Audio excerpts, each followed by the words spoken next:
ওয়াত্তাকুল্লাহ, আর এই ক্ষেত্রে ভয় করো আল্লাহকে, লাআল্লাকুম তুরহামুন, যাতে করে তোমাদের উপর আমি আল্লাহর রহমত নাজিল হয়। প্রিয় ভাইরা, মুমিন এবং মুসলমানদেরকে ঐক্যবদ্ধ হওয়া ছাড়া কোনো রাস্তা নাই। আজকে বাংলাদেশ দ্বিতীয়বারের মতো স্বাধীনতা লাভ করেছে, কথা বলতে হবে ঠিক কিনা? একবার স্বাধীন হয়েছিল ৭১, কিন্তু আমাদের ৭০ রাষ্ট্র এই দেশে কিছু ভাড়াটিয়া দালালদের মাধ্যমে আমাদের সেই স্বাধীনতা ছিনতাই করে নিয়ে গিয়েছে। ওরা আমাদের স্বাধীনতা এমন ভাবে হরণ করেছিল, আমাদের কথা বলার স্বাধীনতা পর্যন্ত ওরা কেড়ে নিয়েছে। আমাদের দ্বীনের দাওয়াতের মিশনে প্রতিনিয়ত বাধা প্রদান ওরা করেছে। আলেমদেরকে স্বাধীনভাবে কথা বলতে দেয়নি। জেল, জরিমানা, মামলা, মুকদ্দমা, হামলা, হুমকি ধামকি, দেশান্তর ইত্যাদি করে করে গোটা বাংলাদেশের মধ্যে এক নির্লজ্জ ইতিহাস তৈরি করেছে। আল্লাহ পাকের গজবে তারা দূর হয়েছে। গোটা মুসলিম জাতি আজ তাকিয়ে আছে গোটা আলেমদের দিকে। আমি আপনাদেরকে আহ্বান জানাবো, আলেমদের মধ্যে বিভেদ তৈরি হয়, আলেমদের মধ্যে দূরত্ব তৈরি হয়, এমন কোনো ভূমিকা যেন আপনি সাধারণ মানুষ হয়ে না রাখেন। আলেমদের মধ্যকার যদি কোনো ব্যাপারে দ্বিমত দেখা দেয়, তার সংশোধন আলেমরা নিজেরাই করে নেবে। কথা বলতে হবে ঠিক কিনা?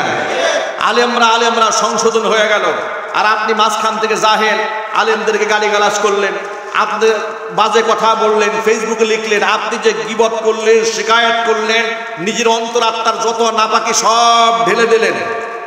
যার সাথে দ্বন্দ্ব হয়েছে আলেম ব্যক্তিগতভাবে তার সাথে মিটিয়ে ফেলেছে। আপনি যখন গালিগালাজ করে আপনার আমল নামা পূর্ণ করলেন, কার হাসরের মাঠে আপনি দাঁড়াবেন কি নিয়ে? কথা বলতে হবে ঠিক কিনা বলেন?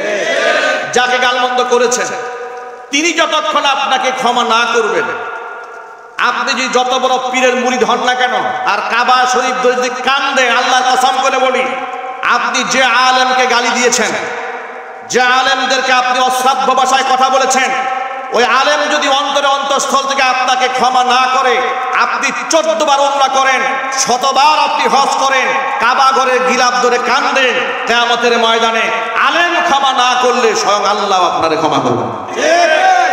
আজকে সমাজের মধ্যে মূর্খতা, জাহালাত, অন্ধত্ব এমন ভাবে সয়লাব হয়ে গিয়েছে। আজকে দেখবেন ফেসবুকে এক আলেমের পক্ষ হইয়া আরেক আলেমের জন্য গালিগালা, বকাবাজি এমন ভাবে করে, মনে হচ্ছে সব তাসকিয়ার খেদমত চলতেছে। মনে হয় পিসাবের পক্ষ থেকে উনি গালি দেওয়ার খেলাফত পাইছে। কথা একটু বলে না ঠিক কিনা বলে? মানে পীরের পক্ষ থেকে গালি দেওয়ার খেলাফত তাকে দেওয়া হয়েছে। পৃথিবীর কোন পীর তার মুরিদকে গালি শিখায় না। কথা বলেন ঠিক কিনা বলেন? পৃথিবীর কোন হক্কানি পীর মুরিদদেরকে অশ্রাব্য ভাষায় কথা বলতে শেখান না। সুতরাং আমি কতটুকু ভালো, আমার উস্তাদ কতটুকু ভালো, এটা আমি ছাত্র হিসেবে, আমি যদি ছাত্র হই, আমার আচরণ দেখে আমার উস্তাদের প্রশংসা হবে যে কার সান্নিধ্যে থেকে এত ভালো ছাত্র হয়েছে। আর আমার আচরণ যদি খারাপ হয়, লোকেরা আমাকে দেখবে না, বলবে এর শিক্ষককে। কথা বলেন ঠিক না বলেন? আপনাদেরকে বলি, সন্তান যদি ভালো কিছু করে, প্রশংসা বাবা মার হয় না? লোকেরা কি বলে জানেন? ভালো কাজ করলে লোকেরা বলে, আহারে এত সুন্দর ভালো ছেলে, এত ভালো একটা ভদ্রলোক, এ কোন মায়ের পেটে জন্ম হয়েছে ওর? সুবহানাল্লাহ বলবেন না? বলে একেবারে বাবার শ্রেষ্ঠ একটা ওরসজার সন্তান, কি গৌরব, কি অহংকার, কত প্রশংসা তাকে নিয়ে মানুষ করতে থাকে। আর ছেলে মেয়ে যদি খারাপ হয়, লোকেরা কি বলে জানেন? এ কার ছেলে এটা, এত বড় বিয়াদব, এ কার মেয়ে এটা এত বড় বিয়াদব। মানে বিয়াদবি করেছে ছেলে, মানুষ বাপ মা তুলে গালিগালাজ দেওয়া শুরু করেছে। কথা বলতে হবে ঠিক কিনা? সন্তানের জন্য বাবা মা প্রশংসিত হয়, আবার সন্তানের কর্মেই বাবা মা নিন্দিত, অপমানিত হয়। তার বড় প্রমাণ, স্বৈরাচারী হাসিনা যখন বাংলাদেশে মূর্তির নামে, ভাস্কর্যের নামে মূর্তি সংস্কৃতি চালু করেছিল, এই দেশের হাজার হাজার আলেমরা তাদেরকে সতর্ক করেছে, এগুলো বানাবেন না। কথা বলেন না? তাদেরকে বারবার বলেছে, ওয়াজে বলেছে, নসিহত করে বলেছে, জুমার খুতবায় বলেছে, বড় সম্মেলন করে ঢাকার মুখে বলেছে, এত কিছু যত বলেছে, আলেমদেরকে তারা তত শত্রু মনে করেছে। মনে করে সেই হুজুররা আমাদের বাবাকেও দেখতে পারে না, আমাদেরকেও দেখতে পারে না। আমাদের কথা লঙ্ঘন করে, আমাদের পরামর্শ বাদ দিয়ে, আলেমদেরকে বাইপাস করে, ওদেরকে জঙ্গি, তালেবান, রাজাকার, আলমদালাল সাধু বানিয়ে দিয়ে জেলখানায় বন্দি করে শত শত কোটি টাকা লুপাট করে, দুর্নীতি করে সেই টাকা দিয়ে তারা মূর্তি বানিয়েছে। বিনিময়ে প্রায়শ্চিত্ত এমনভাবে ভোগ করতে হয়েছে, সন্তানের এই স্বৈরাচারী সন্তানের কুকর্মের কারণে তার বাবার মাথার উপর লোকেরা দাঁড়িয়ে বাচ্চারা পেশাব করে দিয়েছে। কথা বলতে হবে মুসলমান, ঠিক কিনা বলে? শুধু কি তাই? সন্তানের কুকর্মের কারণে তার বাবার গলার মধ্যে গরুর রশি লাগিয়েছে ছেলেরা। কথা বলেন, ঠিক কিনা বলেন? আর গলায় রশি দিয়ে যখন টানে, এই দৃশ্য দেখার জন্য লক্ষ জনতার সামনে দাঁড়িয়ে আনন্দ করছে। পরিষ্কার দৃষ্টান্ত, সন্তানের সুকর্মে বাবা মার সুনাম হয়, সন্তানের কুকর্মে বাবা মার দুর্নাম হয়। মুরিদের কুকর্মে পীর সাহেবের উপর প্রশ্ন তোলা যায় যে এত গালিগালাজে ডক্টরেট করা মুরিদ কোন দরবার থেকে শিক্ষা গ্রহণ করেছে? কথা বলেন, ঠিক কিনা বলেন? আর যাই হোক না কেন, আর যাই হোক না কেন, যদি হক পীরের দরবারের মুরিদ হয়, আল্লাহর কসম, তার মুখ থেকে আলেমদের বিরুদ্ধে গালিগালাজ বের হবে না। এটা যে সত্য, আপনাদের সন্দেহ আছে নাকি? সুতরাং নিজের আয়নায় চেহারা দেখুন, নিজের আয়নায় চেহারা দেখুন। সারা বছর ধরে শুধু মাইকিংয়ে হক আর হক বললে হবে না, আমল দিয়ে প্রমাণ করতে হবে হক। কথা বলুন, ঠিক কিনা বলুন? আল্লাহ রাব্বুল আলামিন আমাদের সকলকে বোঝার তৌফিক দান করেন। আল্লাহ রাব্বুল আলামিন মুসলিম উম্মাহকে হক এবং হক্কানিয়াতের পতাকা বহন করার তৌফিক দান করেন। ইনশাআল্লাহ এই বাংলাদেশে ইসলামের রাজ কায়েম হবে, ইনশাআল্লাহ বলেন না? ইনশাআল্লাহ। এবং সেটা আলেমদের নেতৃত্বেই হবে, ইনশাআল্লাহ বলেন। ইনশাআল্লাহ। সব ঘরানার আলেমরা এক হয়ে যাবে। আপনারা চান না এটা? যদি বলুন চান না? না আপনারা বিভক্তি চান? না, আপনারা বিভক্তি চাবেন না, ঐক্যবদ্ধ হয়ে যাকালে আমরা এটাই চাবেন। যদি আলেমদের মধ্যে মাসআলাগত, দিনগত কোনো ব্যাপারে ইখতিলাফ দেখা যায়, সেখানে আপনি জাহেল, আপনি মূর্খ, সূরা ফাতিহা ঠিক নাই, দুরূদ শরীফ ঠিক নাই, এখানে মন্তব্য করার অধিকার আপনার নাই। মন্তব্য যদি করতেই মনে চায়, তার থেকে বড় যিনি তিনি করবেন। কথা বলেন, ঠিক কিনা? সংশোধন করার দরকার হয়, তারা নিজেরা সংশোধন করে নেবে। আমি এই গুনার মধ্যে পাপের বোঝা আমি আর ভারী করব না। আপনারা কি ওয়াদা করতে পারেন? হাত তুলেন, হাত তুলেন। আল্লাহ রাব্বুল আমিন গোটা মুসলিম উম্মাহকে ইসলামের স্বার্থে এক হয়ে যাওয়ার তৌফিক দান করেন। সকলে জোরে কোন আমিন। হাত নামান। এই বৃষ্টির মধ্যে আপনারা দাঁড়িয়ে দাঁড়িয়ে বয়ান শুনেছেন। আজকের এই বয়ান থেকে একটাই শিক্ষা, ইন্নামাল মুমিনুনা ইখওয়া, মুমিন মুসলমান একে অপরের ভাই। তাদের মধ্যে দ্বিমত দেখা দিলে বিচ্ছিন্ন যেন না হয়, ঐক্যবদ্ধ করার জন্য সকলে আপ্রাণ চেষ্টা করতে হবে। আল্লাহ রাব্বুল আলামিন আমাদের সকলকে কবুল করেন, মঞ্জুর করেন। জোরে বলুন আমিন। সিরাতুন নবী সাল্লাল্লাহু আলাইহি ওয়াসাল্লাম। সিরাত মানে হচ্ছে নবী করিম সাল্লাল্লাহু আলাইহি ওয়াসাল্লামের জীবন চরিত্র। আল্লাহর হাবিব সাল্লাল্লাহু আলাইহি ওয়াসাল্লাম কেমন জীবন যাপন করেছেন, তার লাইফ স্টাইলটা কেমন ছিল, তার দর্শন কি ছিল, তার শিক্ষা কি ছিল, তার আদর্শ কি ছিল।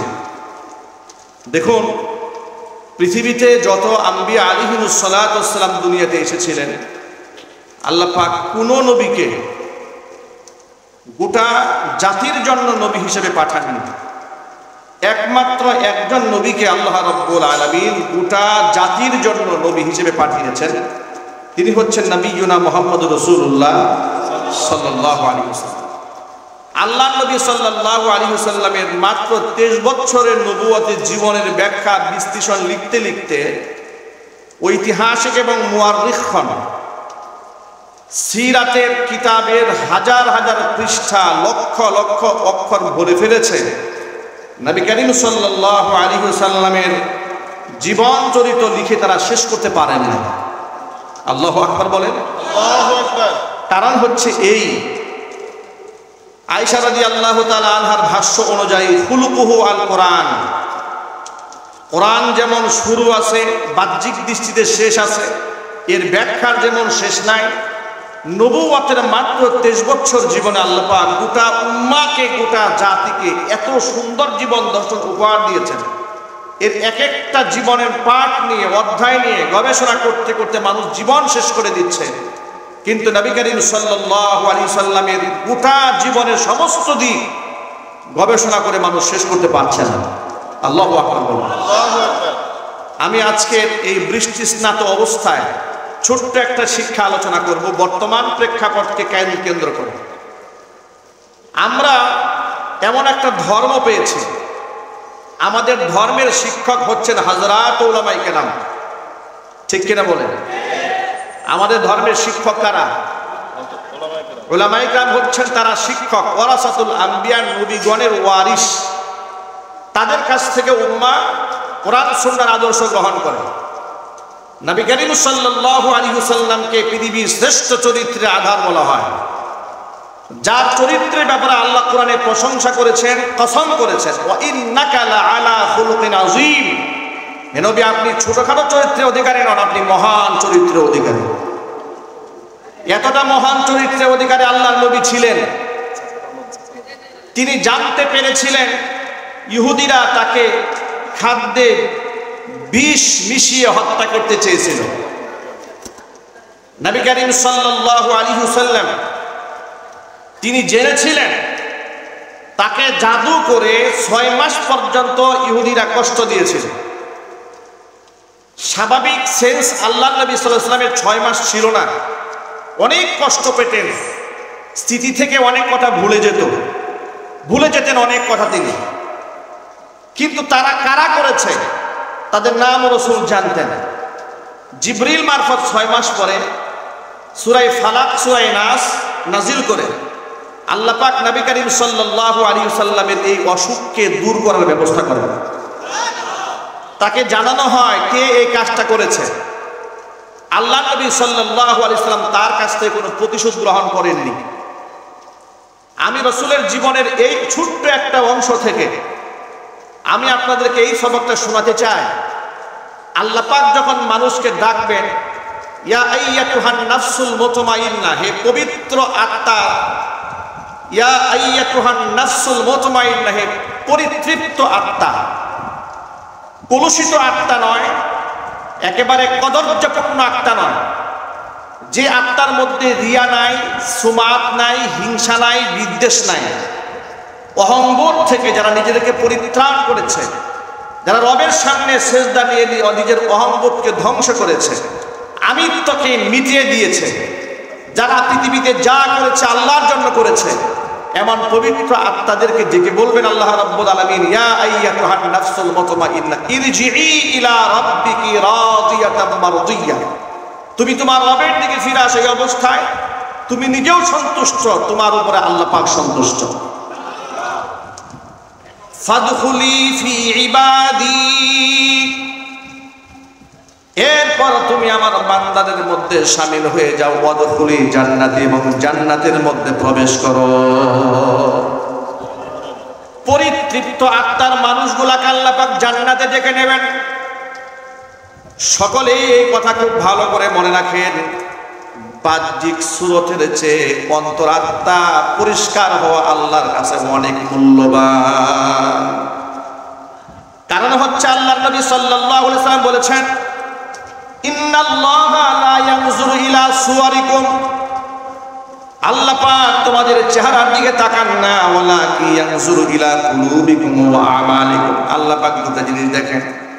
একটা হচ্ছে আল্লাহ পাক তোমাদের কলিজা দেখেন, তোমাদের আত্মা দেখেন, আল্লাহ পাক তোমাদের আমল দেখেন।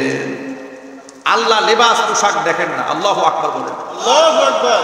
বাহ্যিক দৃষ্টিতে কে কত বুজুর্গের ভাব ধরতে পেরেছে, কে কতগুলো তাসবির দানা জপেছে, এটা আল্লাহ পাকের কাছে গ্রহণযোগ্য নয়। আল্লাহ পাক দেখেন তার অন্তরের মধ্যে কি আছে। তার কারণ হচ্ছে বাহ্যিক দৃষ্টিতে আমাদের বাংলাদেশ সহ গোটা পৃথিবীতে এমন অনেক ক্ষুধাদ্রোহী আছে, ইসলামের অসংখ্য দুশ্মন আছে। মানুষকে ধোঁকা দিয়ে বোকা বানাবার জন্য অনেক সময় তারা মাথার মধ্যে পট্টি বাঁধে, মাথার মধ্যে হিজাব পরেন, হাতের মধ্যে তাসবিহ ধারণ করেন। আবার সুযোগ পেলে তারা আলেমদেরকে জেলখানায় বন্দি করে নির্যাতন করে। সুতরাং বাহ্যিক দৃষ্টিটা এই ক্ষেত্রে খুব বেশি প্রশংসনীয় হওয়ার কোনো কারণ নাই। আবার এমনও দেখা গেছে একেবারে বিরাট বড় যুব্বা, বিরাট বড় পাগড়ি, বিরাট বড় কুত্তা, দীর্ঘদিন মসজিদে নামাজও পড়িয়েছে, খোঁজ খবর নিয়ে দেখা গেল লোকটা মুসলমানের একটা খ্রিস্টান। বাহ্যিক দিকটাই মানুষের একমাত্র বিচার বিশ্লেষণ করার বিষয় নয়। বিদেশে যখন আপনি যাবেন, বিশেষ করে হজ এবং উমরার সফরে, সেখানে দেখতে পাবেন যে আফ্রিকা মহাদেশের কিছু মানুষের পোশাক আশাক, সম্পদশালী ব্যক্তি কিন্তু পোশাক আশাক দেখলে আপনার কাছে মনে হবে যে এই মাত্র উনি ভিক্ষা টিক্ষা করে আসছে মনে হয়। পোশাক আশাকের কোনো ধরন নাই, চেহারা সুরতের তেমন একটা আকর্ষণ নাই, কিন্তু এমনই একটি জাতিগোষ্ঠীর ভেতর থেকে হযরত বিলাল হাফসি রাদিয়াল্লাহু তাআলা আনহু ছিলেন। হাফসার একজন গোলাম ছিলেন তিনি।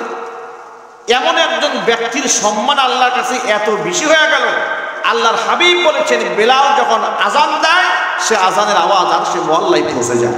সুবহানাল্লাহ। ভাবা যায় ফজরের নামাজ পড়ে ইমাম সাহেব মুক্তাদির দিকে রুখ করে বসে না, এটা আল্লাহর নবীর সুন্নাহ। তিনি ফজরে এবং ইশায় আসরে প্রায় নামাজের সুযোগ পেলেই মুক্তাদির দিকে রুখ করে বসতেন। রাতের বেলায় কোনো স্বপ্ন দেখলে সেই স্বপ্ন সাহাবীদের সামনে বিশ্লেষণ করতেন, আবার সাহাবায়ে কেরামকেও স্বপ্ন দেখলে রাসূলের কাছে তা শোনাতেন। ফজরের নামাজ শেষ করে আল্লাহর নবী বেলালকে ডেকে বলে, বেলাল তুমি এমন কি আমল করো, এমন স্পেশাল আমল তোমার কি আছে? বেলাল রাদিয়াল্লাহু তাআলা আনহু বলছেন, ও আল্লাহর নবী তেমন স্পেশাল আমল আমার কিছু নাই, আপনি যা বলেন তাই করি। তবে ব্যক্তিগতভাবে একটা আমল করার চেষ্টা করি, সেটা হলো আমার যখন জরুরতের প্রয়োজন হয়, জরুরত সারার পরে আমি ওযু করি, আর ওযু করে আমি কখনো নাপাক থাকি না, ওযু করে তাহিয়াতুল ওযু 2 রাকাত নামাজ আদায় করি। এই আমলটা আমি সব সময় করি। আল্লাহর হাবিব সাল্লাল্লাহু আলাইহি ওয়াসাল্লাম বলেন, বেলাল আমলটা তুমি ছেড়ে দিও না। গত রজনীতে আমি স্বপ্ন যুগে দেখেছি আমি জান্নাতের মধ্যে হাঁটতেছিলাম, আর আমার সামনে একজন ব্যক্তি হাঁটতেছে, আর আমার সামনে যে হাঁটতেছিল সেই ব্যক্তি আর কেউ নয়, সে হচ্ছে আমার সাহাবী বেলাল। কদ সামি'তু দাফা নালাইকা ফিল জান্নাহ, হে বেলাল আমি জান্নাতে তোমার 2 পাদুকার আওয়াজ শুনতে পেয়েছি। আল্লাহু আকবার। সামি'তু দাফা নালাইক ফিল জান্নাহ, বেহেশতে আমি তোমার পাদুকার আওয়াজ শুনতে পেয়েছি। আল্লাহু আকবার বলেন। আপনি পোশাক দিয়া, চেহারা দিয়া আল্লাহর কাছে দামি হতে পারবেন না, আমরা কেউ দামি হতে পারবো না। ইন্না আকরামাকুম ইনদাল্লাহি আতকাকুম, আল্লাহর কাছে সবচেয়ে সম্মানিত ব্যক্তি যার অন্তর যত পরিশুদ্ধ। জোরে কোন সুবহানাল্লাহ। ইসলামটাকে বুঝতে হলে আমাদের কিভাবে বুঝতে হবে? নবী করিম সাল্লাল্লাহু আলাইহি ওয়াসাল্লাম সত্য দ্বীনের মাপকাঠি হিসেবে কোরআন এবং সুন্নাহ আমাদের মাঝে রেখে গেছেন। আল্লাহর হাবিব বলেছেন, ইন্না হাদাল কুরআনা সাবাবুন, কোরআন হচ্ছে এমন একটা রশি, তরফুহু বিআইদিল্লাহি ওয়া তরফুহু বিআইদিকুম। সাহাবীরা শোনো, কোরআন এমন একটা রশি যে রশির এক মাথা আল্লাহর হাতে, আরেক মাথা বান্দা তোমাদের হাতে। আল্লাহু আকবার বলেন। আচ্ছা, আপনাদেরকে সহজে বোঝাবার জন্য একটা কথা বলি। ধরুন একজন ব্যক্তি যিনি পথ চেনেন, তিনি সামনে চলছেন, খুব অন্ধকার, ডানে বামে চিপা অনেক গলি আছে, রাস্তা আছে, কিন্তু লাইট না থাকার কারণে পেছনে যারা আছে তাদের কাছে লাইট নাই, আলো নাই। আলো না থাকার কারণে তারা যেন বিপদগামী না হয়ে যায়, এই জন্য সবার সামনে যিনি আছেন, যার হাতে টর্চ লাইট আছে, তিনি একটা বুদ্ধি অবলম্বন করলেন। যে বুদ্ধি হচ্ছে এই যে আমি একটা লম্বা রশি নেই, এই রশি আমার হাতে থাকবে আগাটা, আর পুরা রশি লম্বা পেছন পর্যন্ত যত বড় থাকবে, প্রত্যেকটা মানুষ এই রশিগুলাকে ধরে রাখবে। এর দ্বারা কি হবে, রাতের আধারে আমি যেদিকেই যাই না কেন, ডানে বামে ইউটার্ন নিয়ে এদিকে যাই সেদিকে যাই, রশি যতক্ষণ পর্যন্ত ধরে রাখবে, অন্তত পক্ষে সঠিক গন্তব্য পৌঁছার ক্ষেত্রে তার সবার পেছনের ব্যক্তির আর কোনো টেনশন থাকবে না। কথা বলেন না, ঠিক কিনা বলেন? সবার আগে যিনি আছেন তিনি যেমন সঠিক গন্তব্যে পৌঁছবেন, সবার পেছনে যিনি আছেন তিনিও যদি কষ্ট করে এই রশিটা একটুখানি ধরে রাখতে পারে, তিনিও সঠিক গন্তব্যে পৌঁছে যাবেন। আল্লাহ নবী সাল্লাল্লাহু আলাইহি সাল্লাম বললেন এই সঠিক রশিটার নাম হচ্ছে কোরআন। চিল্লায় কোন আল্লাহু আকবার। আল্লাহ নবী বলেন ইন্না হাদাল কুরআনা সাবাবুল, কোরআন হচ্ছে আমার একটা রশি, তরফুহু বিআইদিল্লাহি ওয়া তরফুহু বিআইদিকুম, এর এক মাথা আল্লাহর হাতে আর এক মাথা বান্দা তোমাদের হাতে। লান তাদিল্লু, সত্য পথ থেকে কশ্চিন কালেও তোমরা বিপদগামী হবে না, মানে পথ হারিয়ে ফেলবে না। ওয়ালান তাহলিকু, তোমরা ধ্বংস হবে না।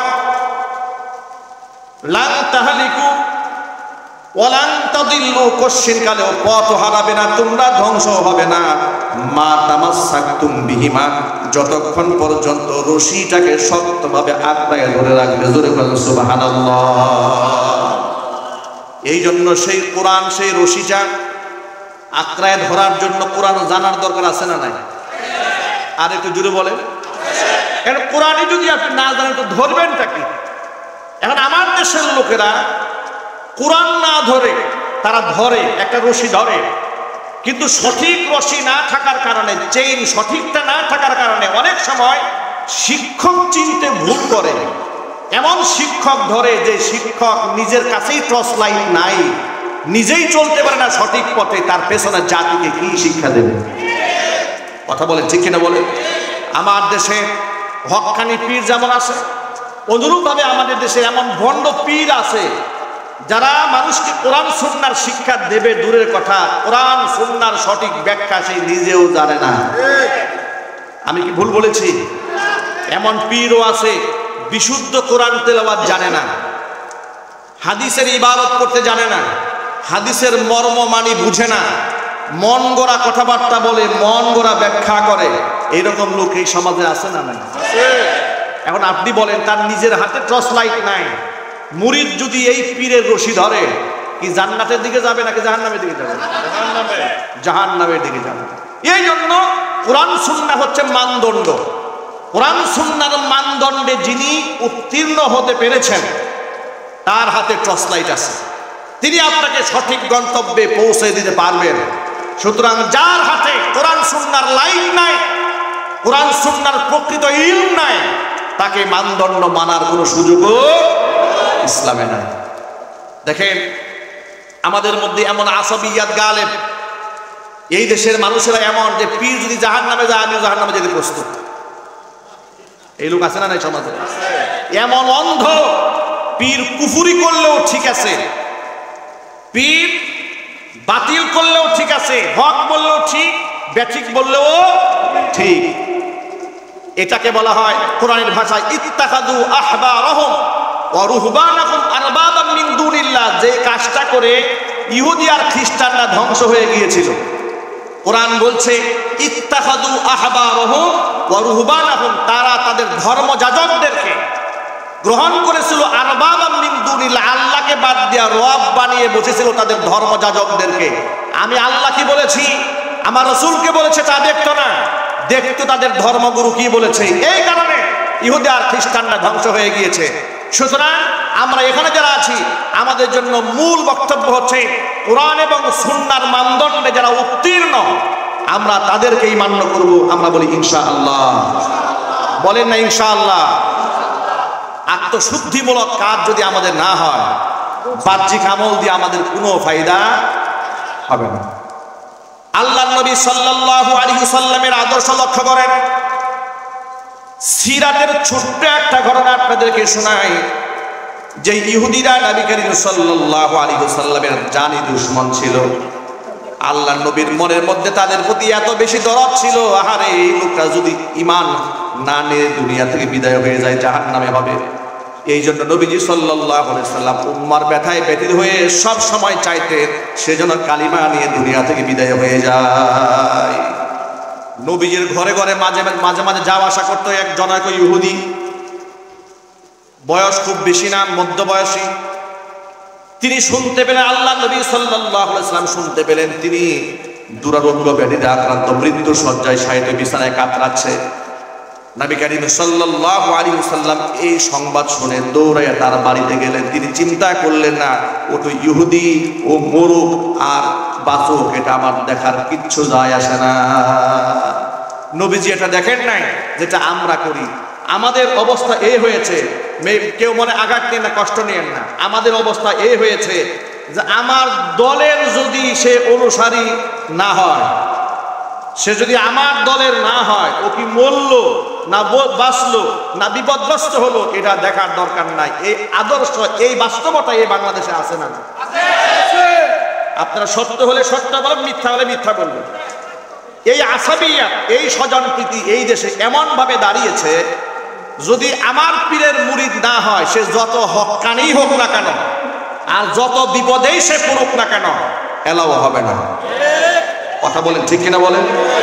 কিংবা আমার রাজনৈতিক দলের লোক, আমার রাজনীতির বাহিরে সে যত বড় নামাজি হোক আর যত বড় আলেম হোক, সে যত বিপদগ্রস্তই হোক না কেন, আমার এটা নিয়ে কোনো মাথা ব্যথা নাই।